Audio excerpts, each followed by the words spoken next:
आज हम लोग का 19 तारीख है। आज का क्लास 4 है हम लोग का। Unit 6 group D NCERT chapter 10 का है। कल बताए थे स्पेक्ट्रम के बारे में। स्पेक्ट्रम जो है 3 प्रकार का होता है, संतत स्पेक्ट्रम, रेखीय स्पेक्ट्रम और बैंड स्पेक्ट्रम। तो आज हम लोग पढ़ेंगे संतत स्पेक्ट्रम के बारे में। पहले लिखा है प्रज्वलित ठोस से प्राप्त स्पेक्ट्रम संतत होते हैं, जिससे प्रकाश निकलता है, जिसको हम लोग जलाते हैं प्रकाश निकलता है, उसको हम लोग संतत स्पेक्ट्रम कहते हैं। इस प्रकार का स्पेक्ट्रम में लाल रंग से लेकर बैंगनी यानी कि सभी रंग जो 7 रंग होता है, 7 रंग इसमें उपस्थित रहता है। जैसे सूर्य के प्रकाश से निकलने वाला, कार्बन आर्क से निकलने वाला विद्युत बल्ब, कोल गैस के चमकदार लौ, श्वेत तप्त लोहा, इस सब से जो है संतत स्पेक्ट्रम प्राप्त होता है। ये एग्जाम्पल जो है याद रखना है, एक नंबर क्वेश्चन पूछता है। अब हम लोग का है रेखीय स्पेक्ट्रम। लिखे हैं कि इस प्रकार का स्पेक्ट्रम में काली पृष्ठभूमि में भी विभिन्न रंगों की एक दूसरे से पृथक तीक्ष्ण चमकीली तथा पतली रेखाएं दिखाई पड़ती है। यानी कि इसमें पतला पतला रेखा दिखाई पड़ता है, चमकता हुआ, और बीच में ब्लैक रेखा दिखाई पड़ता है, खाली जगह मिलता है। ठीक है, सीधी रेखा में निकलता है, इसलिए इसको हम लोग रेखीय स्पेक्ट्रम कहते हैं। ठीक है, ऐसा स्पेक्ट्रम तत्वों द्वारा उनकी परमाणुविक दशा में उत्पन्न होता है, इसलिए इसे स्पेक्ट्रम की परमाणुविक स्पेक्ट्रम भी कहा जाता है। याद रहेगा, रेखीय स्पेक्ट्रम को परमाणुविक स्पेक्ट्रम भी कहा जाता है। ठीक है, एग्जाम्पल इसका याद रखिएगा। एग्जाम्पल इसको अधिक दिया है क्योंकि एग्जाम्पल से ही ऑब्जेक्टिव क्वेश्चन में रहता है। देखिए कि बुनसेन की लौ पर, माने कि जो स्प्लिट ज्वालक होता है उसको बुनसेन कहा जाता है। बुनसेन की लौ पर यदि नमक के घोल में भिंगा हुआ एस्बेस्टस ये धागा का नाम है। ठीक है, एस्बेस्टस का मोटा धागा रखा जाए तो उससे प्राप्त स्पेक्ट्रम जो है रेखीय, मतलब उससे जो प्रकाश निकलता है रुक रुक कर निकलता है, तीखी रेखा में निकलता है, इसलिए उसको हम लोग रेखीय स्पेक्ट्रम कहेंगे। दूसरा दिया है पोटेशियम के लवण से प्राप्त स्पेक्ट्रम जो है रेखीय होता है।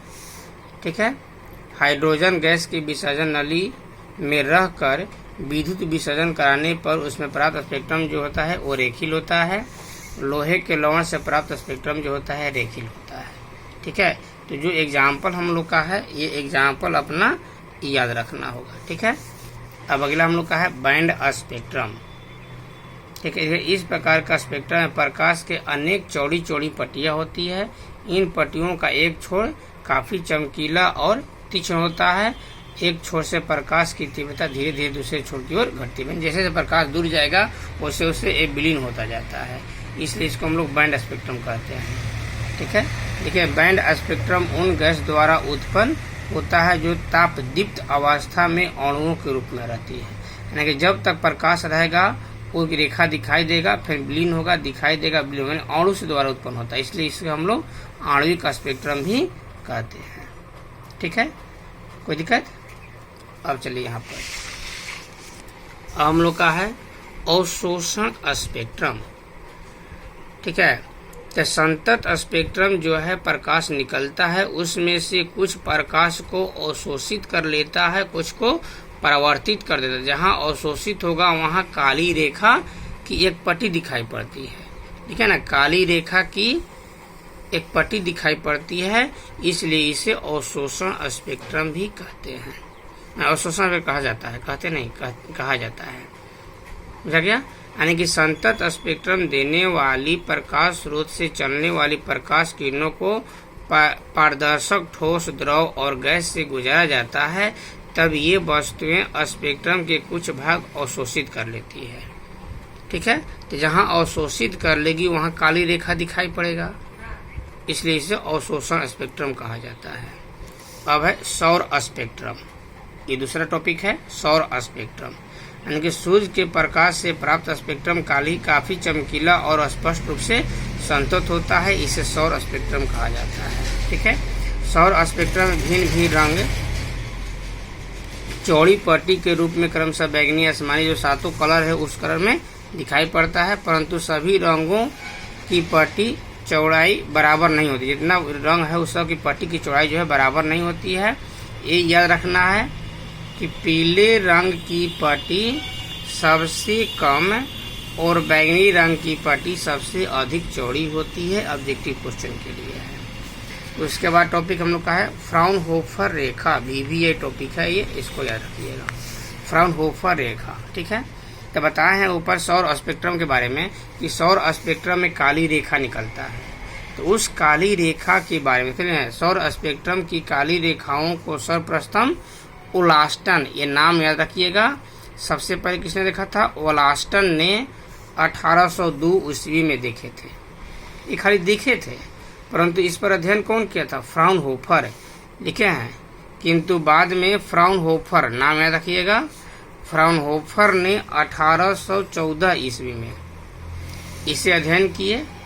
तो इन्हीं के नाम पर इसे फ्राउनहोफर रेखा कहा जाता है। यानी कि सौर स्पेक्ट्रम की जो काली रेखा है उस काली रेखा को ही फ्राउनहोफर रेखा कहा जाता है। ये भी जर्मन के रहने वाले थे। जर्मन वैज्ञानिक फ्राउनहोफर ने अपने अध्ययन में कुल 576 काली रेखाएं देखे, परंतु अब जो है 20,000 से भी अधिक काली रेखाएं देखी जा चुकी है। ये 576 याद रखिएगा, ऑब्जेक्टिव क्वेश्चन है। अगला है किरचॉफ का नियम। ठीक है, देखिए, जब कोई पदार्थ अधिक ताप तक गर्म किए जाते हैं तो जिन प्रकाश रंगों की स्पेक्ट्रमी रेखाओं का उत्सर्जन करता है, कम ताप पर उन्हीं रंगों के स्पेक्ट्रमी रेखाओं का अवशोषण भी कर लेता है। यानी किरचॉफ का कहना है कि अगर किसी पदार्थ को हम लोग गर्म करते हैं तो उससे प्रकाश निकलेगा। ठीक है, तो प्रकाश की रंग के स्पेक्ट्रमी रेखा जैसे जैसे निकलेगा, अगर उसको हम ठंडा करेंगे तो वैसे वैसे वो अवशोषण भी होगा। ठीक है, इस नियम को स्पेक्ट्रम उत्क्रमण सिद्धांत भी कहा जाता है। ये नाम याद रखिएगा, किरचॉफ का जो नियम है उसको स्पेक्ट्रम उत्क्रमण सिद्धांत कहा जाता है। इसी से क्वेश्चन बनता है, किरचॉफ का स्पेक्ट्रम उत्क्रमण सिद्धांत क्या है? ऐसे क्वेश्चन बनाएगा। क्या करेगा?